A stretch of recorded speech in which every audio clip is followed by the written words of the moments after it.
கர்ணன் ஒரு ஜட்ஜ் இருந்தார். அவர் என்ன பண்ணாரு, சுப்ரீம் கோர்ட்டை சேலஞ்ச் பண்ணார். அவர் பிறப்பால் ஒரு தலித். அவருக்கு என்ன கொடுத்தாங்க, அவரை பைத்தியம்னாங்க. அவருக்கு மூளை புத்தி சுவாதனை கெட்டு போச்சுன்னு சொன்னாங்க. ஒரு உயர் நீதிமன்ற நீதிபதிக்கு நீதிபதிகளுக்குள்ளேயே சாதிய படிநிலைகள் இவ்வளவு மோசமாக வேலை செய்தால் சமூகத்தின் அப்படியே பிரதிபலிக்கக்கூடிய கல்வி வளாகத்திற்குள் சாதி எவ்வளவு மோசமாக செயல்படும் என்கின்ற புரிதல் இந்த உச்ச நீதிமன்றத்திற்கு இல்லையா என்கின்ற கேள்வியை கேட்க வேண்டியது இருக்கு. Middle class upper middle class படிக்கக்கூடிய ஐஐடிக்குள்ளேயே நீ வெஜ் நான்வெஜ்னு சொல்லி அடிச்சுக்கிறான். நான் உட்கார்ற இடத்துல நீ எப்படி நான்வெஜ் சாப்பிடலாம், என் கேண்டீன்ல உட்கார்ந்து நீ நான்வெஜ் சாப்பிடலான்னு கேட்கிறான். அப்போ ஹையர் எஜுகேஷன் இன்ஸ்டிடியூட்ல என்னுடைய உணவு பழக்க வழக்கத்தை கூட நான் மாற்றிக்கொண்டால்தான் ஒரு கல்வி நிலையத்தில் படிக்க வேண்டும் என்று சொன்னால் என்னுடைய லெஜிட்டிமேட் ரைட்ஸ் என்ன இருக்கிறது என்கின்ற கேள்வியை நாம் முன்வைக்க வேண்டியது இருக்கிறது. அவன் பிறப்பால் தலித்தாக இருப்பதோடு மட்டும் ஏபிவிபிக்கோ ஒன்றிய உயர்கல்வித்துறை அமைச்சருக்கோ எரிச்சல் வரல. அவன் தலித்தாக இருந்து கொண்டு அவன் விடுதலைக்கான அரசியலை பேசுகிறான், சனாதன தர்மத்திற்கு எதிரான அரசியலை பேசுகிறான், சமத்துவத்திற்கான அரசியலை பேசுகிறான். எப்படி அவன் பேச முடியும் என்பதுதான் அந்த அரசுக்கு எரிச்சலை ஊட்டி ரோஹித் தும்லாவை தற்கொலைக்கு தூண்டியது. இந்திய மாணவர் சங்கத்தினுடைய பத்திரிகை செய்தியும் சொல்றோம், நாங்களும் தெளிவாக சொல்றோம். இந்தியாவில் ரேகிங் தலை தூக்கி நடந்து கொண்டிருந்த காலகட்டத்தில் ரேகிங்க்கு எதிரான போராட்டத்தை நடத்தி ஆன்டி ரேகிங் பில்லை வாங்கிய இயக்கம் இந்திய மாணவர் சங்கம் என்கின்ற அந்த பெருமையோடு நாங்கள் சொல்ல விரும்பப்படுவது, இந்த பில் அந்த ரேகிங் கமிட்டியை வலுப்படுத்துவதற்கு உதவி செய்யக்கூடிய பில்லே தவிர அதை மழுங்கடிப்பதற்கான உதவியாக இருக்காது. நீ மெரிட் 50% வச்சுக்கோ, 50% ரிசர்வேஷன் கொடுன்னு சொல்லுச்சு சுப்ரீம் கோர்ட். ஏன் இன்னை வரைக்கும் 50% ஓபிசில எஸ்சி எஸ்டி உடைய எஸ்சில எஸ்சி ஓபிசி என்கின்ற இந்த விகிதாச்சாரம் ஏன் இன்னை வரைக்கும் 50 விழுக்காடு இன்றைய வரைக்கும் அமல்படுத்தப்படவில்லை என்பதை அப்சர்வேஷன் என்னைக்காச்சும் இந்த சுப்ரீம் கோர்ட் கேட்டிருக்கா? தோழர்களே, இந்த யுஜிசியினுடைய புதிய வழிகாட்டு நெறிமுறைகள் 2026 இந்த நெறிமுறைகளை இந்தியா முழுவதும் இருக்கக்கூடிய உயர்கல்வி நிறுவனங்களில் உடனடியாக அமல்படுத்த வேண்டும் என்று இந்திய மாணவர் சங்கம் இந்த சட்டத்திற்கான வழிகாட்டுதல் வெளியிடப்பட்ட உடனேயே ஒரு பத்திரிகை செய்தியை வெளியிட்டது. அதற்கு பிறகு வடமாநிலங்கள் முழுவதும் இந்த யுஜிசியினுடைய புதிய வழிகாட்டு நெறிமுறைகள், குறிப்பாக ஈக்குவல் ஆப்பர்ச்சுனிட்டியை வலியுறுத்தக்கூடிய இந்த ஈக்குவலிட்டி பில் என்று சொல்லப்படுற இந்த யுஜிசியினுடைய பில்லை அமல்படுத்தக்கூடாது என்கின்ற போராட்டங்கள் மிக முக்கியமாக வட மாநிலங்களில் நடந்தது. அதையொட்டி அது நீதிமன்றத்திற்கு வழக்காக செல்கிறது. இப்போ நீதிமன்றத்திற்கு போன அவர்கள் வச்சிருக்கக்கூடிய வாதம் என்னன்னு சொன்னா, கல்வி வளாகத்திற்குள்ள சாதி இந்த பிரியாம்பிள்ல சொல்ற முக்கியமான விஷயம் என்னன்னா, cost, gender, race, birth place, religion, person with disability, அந்த மாதிரி இந்த 6 விஷயங்கள்ல டிஸ்கிரிமினேஷன் இருக்கக்கூடாது என்பதற்காக இந்த கைட்லைன்ஸ் இருக்குன்னு பிரியாம்பிள் சொல்லுது. அப்ப இந்த 6 விஷயத்தை விட கல்வி வளாகத்திற்குள்ள ரேக்கிங் தான் பிரையாரிட்டியா இருக்கும். அப்ப ரேக்கிங்கை நீங்க எப்படி தடுக்கிறது அப்படின்னு வரும்போது anti racking committee, anti racking bill இருக்கு, அதுவே போதுமானதாக இருக்கும்.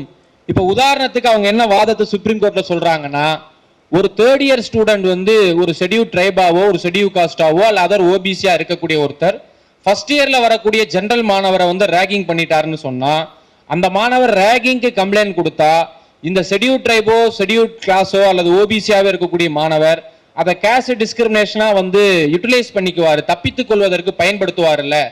அப்ப இந்த பில் வந்து கல்வி வளாகத்திற்குள்ள கேம்பஸஸ்குள்ள ரேகிங்கை வந்து இன்னும் கொஞ்சம் வீரியமாக்கத்தான் உதவுமே தவிர ரேகிங் மாதிரியான கொடுமைகளை வந்து தடுக்காது என்று அவங்களுடைய வாதத்தை வச்சாங்க. அப்ப சுப்ரீம் கோர்ட் என்ன சொன்னதுன்னா, இது லாஜிக்கலா சரியாதானே இருக்கு, இந்த பில்லில் இப்படி ஒரு ஃபிளா இருக்கு, அதை சரி பண்ணிட்டு வாங்க அப்படின்னு ஸ்டே கொடுக்குறாங்க. இந்திய மாணவர் சங்கத்தினுடைய பத்திரிகை செய்தியும் சொல்றோம், நாங்களும் தெளிவாக சொல்றோம். இந்தியாவில் ரேகிங் தலை தூக்கி நடந்து கொண்டிருந்த காலகட்டத்தில் ரேகிங்க்கு எதிரான போராட்டத்தை நடத்தி ஆன்டி ரேகிங் பில்லை வாங்கிய இயக்கம் இந்திய மாணவர் சங்கம் என்கின்ற அந்த பெருமையோடு நாங்கள் சொல்ல விரும்பப்படுவது, இந்த பில் அந்த ரேகிங் கமிட்டியை வலுப்படுத்துவதற்கு உதவி செய்யக்கூடிய பில்லே தவிர அதை மழுங்கடிப்பதற்கான உதவியாக இருக்காது. ஏன்னா நீங்க ரேகிங் எடுங்க, நீங்க ஒரு டேட்டா எடுங்க, சுப்ரீம் கோர்ட் கால் கொடுங்க, இந்தியா முழுவதும் பதிவு செய்யப்பட்ட ரேகிங் வழக்குகளில் எல்லாம் ரேகிங் கொடுமைகளுக்கு உள்ளாக்கப்பட்டிருக்கக்கூடிய மாணவர் எந்த காலகட்டத்திலாவது நீங்க விகிதாச்சாரத்துல போங்க, ஒரு தலித் மாணவனோ ஒரு மைனாரிட்டி மாணவனோ அல்லது ஒரு பழங்குடியை சார்ந்த மாணவனோ அல்லது இதர பிற்படுத்தப்பட்ட வகுப்பை சார்ந்திருக்கக்கூடிய ஒரு மாணவன் பிறப்பால் உயர் சாதி என்று சொல்லக்கூடிய ஒருவனை ராகிங் செய்துவிட்டான் என்று இந்தியாவில் வழக்குகள் பதிவாகி இருக்கிறதா என்று பார்த்தாலும் கூட, தேடி பார்த்தாலும் காண கிடைக்காத வழக்குகள் தான் ராகிங்ல இருக்கு. அப்ப ராகிங் எப்படி நடக்குது? நீங்க ரோஹித் விமலா வழக்கை எப்படி பாக்குறீங்க? நீங்க இங்க சென்னை ஐஐடில ஃபாத்திமா லத்தீப்ங்கிற ஒரு மாணவி தற்கொலை செய்து கொண்டாங்க. ஏன் தற்கொலை செய்து கொண்டாங்க? ஜேஎன்யூல மாணவன் முத்துகிருஷ்ணன் தற்கொலை செய்து கொண்டார். ஏன் தற்கொலை செய்து கொண்டார்? நீங்க எய்ம்ஸ்ல மெடிக்கல் காலேஜ்ல சீட் எடுத்த சரத் பிரபுங்கிற மாணவன் தற்கொலை செய்து கொண்டான். அவனே வந்து கருணை கொலை செய்யக்கூடிய அந்த ஊசியை அவனே போட்டுட்டு செத்து போனான். ஏன் செத்து போனான்? இந்த படுகொலைகள் எல்லாம் இந்த இன்ஸ்டிடியூஷனல் மாடல்கள் பின்னாடி இருக்கக்கூடிய காரணங்கள் என்ன? இந்த 7 காரணங்கள் தான் அதற்கு பின்னாடி இருக்கிறது. பிறப்பால் ஒருவன், சாதியால் இந்த சமூகம் அவன் தாழ்த்தப்பட்ட சாதி என்று சொல்லி சொல்லி உனக்கு இந்த கல்வி வளாகத்தில் இந்த கோர்ஸ் படிப்பதற்கு தகுதி இல்லை என்று சொல்லி சமூக புறக்கணிப்பு செய்கின்ற பொழுது அவனுக்கு கிடைக்கிற ஸ்காலர்ஷிப்பை, ஃபெலோஷிப்பை டைரக்டா ஒரு ஹையர் எஜுகேஷன் மினிஸ்டரே தலையீடு செய்து ஏபிஇ லெட்டர் மீது பரிசீலனை செய்யுங்கள் என்று சொல்லி ஹைதராபாத் சென்ட்ரல் யூனிவர்சிட்டி கொடுத்த டைரக்ஷனால ரோஹித் விமலாவுடைய ஃபெலோஷிப் நிறுத்தப்பட்டது. அவனை படிப்பதை தவிர வேற எந்த செயல்பாட்டுக்குள்ளையும் பல்கலைக்கழகத்திற்குள்ள அனுமதிக்க கூடாது என்று அந்த பல்கலைக்கழகம் அவனுக்கு வந்து உத்தரவு கொடுக்குது. அவனுக்கு லைப்ரரி டைம் ஒதுக்குறாங்க. இந்த குறிப்பிட்ட நேரத்தில் தான் ரோஹித் விமலா லைப்ரரிக்கு வரணும், இந்த குறிப்பிட்ட நேரத்தில் தான் அவன் கேம்பஸ்குள்ள வரணும், வேற எந்த காரணத்துக்கும் கேம்பஸ்குள்ள செயல்படக்கூடாது என்று ரோஹித் விமலாவை கட்டி வைத்ததற்கு காரணம் என்ன? அவன் பிறப்பால் ஒரு தலித் என்பதை தவிர வேற எந்த காரணமும் இல்லை. அவன் பிறப்பால் தலித்தாக இருப்பதோடு மட்டும் ஏபிவிபிக்கோ ஒன்றிய உயர்கல்வித்துறை அமைச்சருக்கோ எரிச்சல் வரல. அவன் தலித்தாக இருந்து கொண்டு அவன் விடுதலைக்கான அரசியலை பேசுகிறான், சனாதன தர்மத்திற்கு எதிரான அரசியலை பேசுகிறான், சமத்துவத்திற்கான அரசியலை பேசுகிறான். எப்படி அவன் பேச முடியும் என்பதுதான் அந்த அரசுக்கு எரிச்சலை ஊட்டி ரோஹித் விமலாவை தற்கொலைக்கு தூண்டியது. அப்ப இதற்கு உச்சநீதிமன்றத்தினுடைய பதில் என்ன? இந்த படுகொலைக்கு உச்சநீதிமன்றத்தினுடைய அப்சர்வேஷன் என்ன? நீங்கள் காலம் காலமாக சாதாரண பட்டியல் மக்கள், சாதாரண பழங்குடி மக்கள், சாதாரண கல்வியில் பின்தங்கி இருக்கக்கூடிய சமூகத்தினுடைய மக்களுக்கு ஏதேனும் ஒரு நல்லது நடக்க வேண்டும் என்று சொல்லி இங்க இருக்கக்கூடிய கல்வியாளர்கள், இங்க இருக்கக்கூடிய அரசியல் செயல்பாட்டாளர்கள் போராடி ஏதாவது உரிமை பெற்றுக் கொடுத்தால் அதையெல்லாம் தடுக்கக்கூடிய இடத்தில் முன்னுரிமையில் இருக்கக்கூடியது உச்சநீதிமன்றம் தான். நீங்க இந்திரா சாணி கேஸ் எடுத்துக்கோங்க. அந்த வழக்கு என்ன சொல்லுது? மெரிட் போயிடும் அழுதாங்க. யாருக்கு மெரிட் போயிடும்? ஓபிசிக்கு ரிசர்வேஷன் கொடுத்தா மெரிட் போயிடும் சொன்னாங்க. நான் என்ன கேட்கிறேன், ஓபிசிக்கு ரிசர்வேஷன் கொடுத்தா மெரிட் போயிடும் வந்த ஜட்ஜ்மெண்ட்னால தான் இன்னைக்கு ஓபிசிக்கு வெறும் 27 விழுக்காட்டுக்குள் இடஒதுக்கீடு ஒதுங்கி இருக்கு. இன்னைக்கு ஓபிசியினுடைய மக்கள் தொகை விகிதாச்சாரத்திற்கும் இடஒதுக்கீட்டுக்கும் பெரிய இடைவெளி இருக்கு. அதுக்கு காரணம் என்ன? இவங்க அழுத அந்த மெரிட்ங்கிறதா. ஆமா, இந்திரா சாணி கேஸ்ல இருக்கக்கூடிய அந்த விஷயத்துல ஒரு கன்சர்ன் இருக்குல்ல, அதனால மெரிட்டை பாதுகாக்கணும்ல, 50 விழுக்காட்டை இடஒதுக்கீடு தாண்டிடாமல் பாதுகாக்க வேண்டும், 50 விழுக்காடு மெரிட் வேணும் அன்றைக்கு உச்சநீதிமன்றம் சொன்னது. அதனுடைய விளைவு என்ன? 70% மேல் இருக்கக்கூடிய ஓபிசிக்கு கிடைத்திருக்கக்கூடிய ஒதுக்கீடு 27%. இப்ப இங்க பாதிக்கப்பட்டது யார்? இப்ப 27% ஒதுக்கீடு ஓபிசிக்கு கொடுக்கப்பட்டிருக்கக்கூடிய பின்னணியில் இன்றைய வரைக்கும் ஐஏஎஸ் ஆகும், ஐஎஃப்எஸ் ஆகும், ஐபிஎஸ் ஆக இருக்கக்கூடிய ஓபிசியினுடைய எண்ணிக்கை என்ன? ஆர்டிஐல வெளியே வந்திருக்கு தகவல். உயர் சாதியினர் தான் 69 விழுக்காட்டுக்கு மேல இருக்காங்க. நீங்க பேக்வர்டு கிளாஸ் வெறும் 6 விழுக்காடு தான் இன்னைக்கு இருக்காங்க. நீ மெரிட் 50% வச்சுக்கோ, 50% ரிசர்வேஷன் கொடுன்னு சொல்லுச்சு சுப்ரீம் கோர்ட். ஏன் இன்னை வரைக்கும் 50% ஓபிசில, எஸ்சி எஸ்டி உடைய எஸ்சில எஸ்சி ஓபிசி என்கின்ற இந்த விகிதாச்சாரம் ஏன் இன்னை வரைக்கும் 50 விழுக்காடு இன்றைய வரைக்கும் அமல்படுத்தப்படவில்லை என்பதை அப்சர்வேஷன் என்னைக்காச்சும் இந்த சுப்ரீம் கோர்ட் கேட்டிருக்கா? நான் இன்னும் தெளிவாக கேட்கிறேன், சுப்ரீம் கோர்ட்டுக்குள்ள சோசியல் ஜஸ்டிஸ் இருக்கா? நீதிமன்றத்தினுடைய நீதிபதிகள் நியமனத்துல சோசியல் ஜஸ்டிஸ் இருக்கா? நீங்க டெல்லியில கலவரம் ஏற்பட்ட பொழுது அந்த மக்களுக்கு உரிய முறையில் அரசு தலையீடு செய்ய வேண்டும், கலவரத்தை கண்ட்ரோல்ல கொண்டு வரணும், அனுராக் தாக்கூர் மேல எஃப்ஐஆர் போடணும்னு சொன்னாரு. சொன்னவர் முரளிதரன்கிற ஜட்ஜு. நைட்டோட நைட்டா அவர் அந்த கோர்ட்டுக்கு அடுத்த நாள் பிராக்டிக்ஸ்க்கு ஜட்ஜா வர முடியல.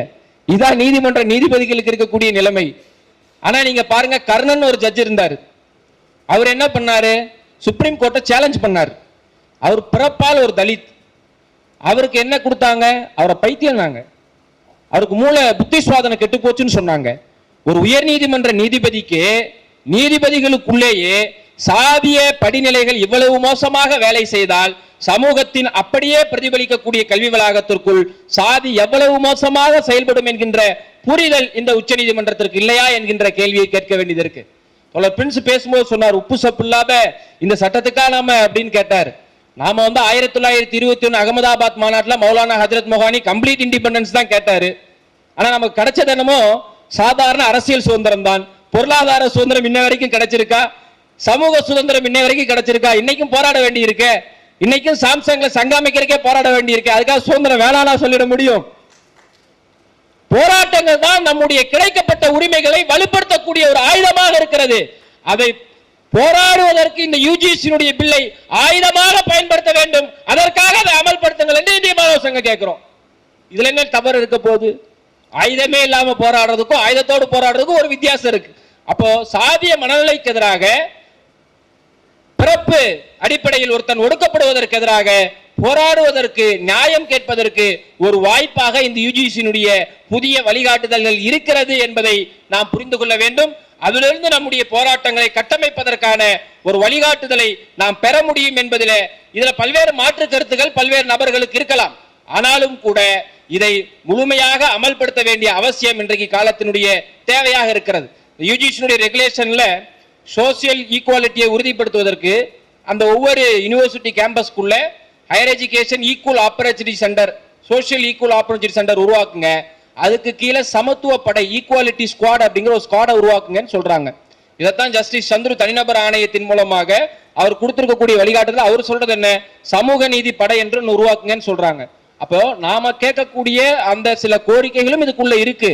அதை நியாயமாக அமல்படுத்த வேண்டியதற்கான போராட்டங்களை நாம் நடத்த வேண்டியது இருக்கு என்பதை தான் நாம் இதிலிருந்து பார்க்க வேண்டிய மிக முக்கியமான விஷயம்.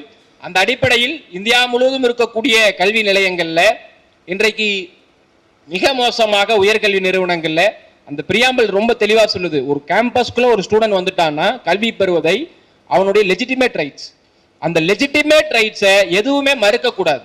அப்படி மறுக்குவதற்கு காரணமாக இருக்கக்கூடிய இந்த 7 விஷயங்களுக்கு எதிராக ஒரு கமிட்டி அமைத்து அந்த கமிட்டி அதை உறுதி செய்வதை, அதற்கான வழிகாட்டுதல்களை உருவாக்குவதை முறைப்படுத்த வேண்டும் என்று அந்த பிரியாம்பிள் தெளிவா சொல்லுது.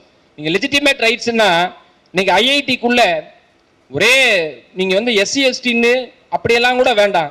ஓபிசி இருக்காங்க. ஐஐடிக்குள்ள யாரால் அட்மிஷன் போக முடியும்? நீங்க ஜேஇல அட்வான்ஸ்ல கிளியர் பண்ணாதான் ஐஐடிக்குள்ள போக முடியும். ஜேஇ அட்வான்ஸுக்கு ஆகாஷ் நடத்தக்கூடிய கோச்சிங் கிளாஸ் 1.5 லட்ச ரூபாய் ஃபீஸ் வாங்குறாங்க. மினிமம் 1.5 லட்ச ரூபாய் ஃபீஸ் கொடுத்து கோச்சிங் போறவரால் தான் ஜேஇ அட்வான்ஸை கிளியர் பண்ண முடியும். அப்போ வர்க்க ரீதியாக உயர் வர்க்கத்தில் அல்லது மிடில் கிளாஸ்ல இருக்கக்கூடிய ஒருவரால் தான், ஒருவருடைய பையனால தான் ஐஐடிக்குள்ள இன்னைக்கு சேர முடியும். அந்த ஐஐடிக்குள்ள middle class, upper middle class படிக்கக்கூடிய ஐஐடிக்குள்ளேயே நீ வெஜ் நான்வெஜ்னு சொல்லி அடிச்சுக்கிறான். நான் உட்கார்ற இடத்துல நீ எப்படி நான்வெஜ் சாப்பிடலாம், என் கேண்டீன்ல உட்கார்ந்து நீ நான்வெஜ் சாப்பிடலான்னு கேட்கிறான். அப்போ ஹையர் எஜுகேஷன் இன்ஸ்டிடியூட்ல என்னுடைய உணவு பழக்க வழக்கத்தை கூட நான் மாற்றிக்கொண்டாதான் ஒரு கல்வி நிலையத்தில் படிக்க வேண்டும் என்று சொன்னால் என்னுடைய லெஜிட்டிமேட் ரைட்ஸ் என்ன இருக்கிறது என்கின்ற கேள்வியை நாம் முன்வைக்க வேண்டியது இருக்கிறது. அந்த லெஜிட்டிமேட் ரைட்ஸ், அந்த அங்கீகரிக்கப்பட்ட அந்த உரிமையை பாதுகாப்பதற்கு இதுநாள் வரைக்கும் யுஜிசியிடம் என்ன வழிகாட்டுதல் இருக்கிறது என்கின்ற கேள்வியிலிருந்து இந்த பில்லை நாம பார்த்தோம் என்று சொன்னால் இது போராடுவதற்கு ஒரு ஆயுதம். அந்த அடிப்படையில் இந்த ஆயுதத்தை ஏந்தி போராடுவதற்கு இந்திய மாணவர் சங்கம் எங்கேயும் தயக்கப்பட போவதில்லை. தமிழ்நாடு தீண்டாமை ஒழிப்பு முன்னணி எங்கேயும் தயங்கப்பட போவதில்லை. இந்த ஆயுதத்தை எடுத்து கல்வி வளாகத்திற்குள் சாதி, மத, பிறப்பு, பர்த் பிளேஸ் உள்ளிட்ட ஜெண்டர் ஈக்குவாலிட்டி, டிசபிலிட்டிக்கு எதிரான, ஒடுக்குமுறைக்கு எதிரான போராட்டத்தை முன்னின்று நடத்துவோம். அதைதான் இந்திய மாணவர் சங்கத்தினுடைய அமைப்பு சட்டம் மிக தெளிவாக சொல்கிறது. இந்தியாவில் சாதி ரீதியாக, மத ரீதியாக, இன ரீதியாக, மொழி ரீதியாக, பாலின ரீதியாக பாகுபாடுகளை கொண்டிருக்கக்கூடிய இந்த சமூகத்தில் இத்தகைய பாகுபாடுகளுக்கு எதிரான போராட்டத்தை நடத்துவது இந்திய மாணவர் சங்கத்தின் கடமையாகும் என்று எங்களுடைய அமைப்பு வழிகாட்டி அடிப்படையில் எங்களுடைய கடமையை செவ்வன செய்வோம். அதற்கு தடையாக ஏபிவிபி, அமித்ஷா, நரேந்திர மோடி யார் வந்தாலும் இந்திய மாணவர் சங்கத்திற்கு அச்சமில்லை. ஏனென்றால் எங்களுடைய வரலாறு ஒருபோதும் மண்டியிட்ட வரலாறு கிடையாது. அது இந்திய மாணவர் சங்கத்தினுடைய முன்னோடி அமைப்புகளாக இருந்த தமிழக மாணவர் சங்கத்தினுடைய என் சங்கரையாவினுடைய வரலாற்றை எடுத்து பாருங்கள். இந்திய மாணவர் சங்கத்தினுடைய 3வது அகில இந்திய தலைவராக இருந்த தோழர் சீதாராம் யெச்சூரி இந்திரா காந்தியிடம் நடத்திய எமர்ஜென்சிக்கு எதிரான போராட்ட வரலாற்றை எடுத்து பாருங்கள். நெஞ்சுரத்தோடு போராடுவோம், வெற்றி பெறுவோம். இன்குலாப் ஜிந்தாபாத், எஸ்எஃப்ஐ ஜிந்தாபாத்.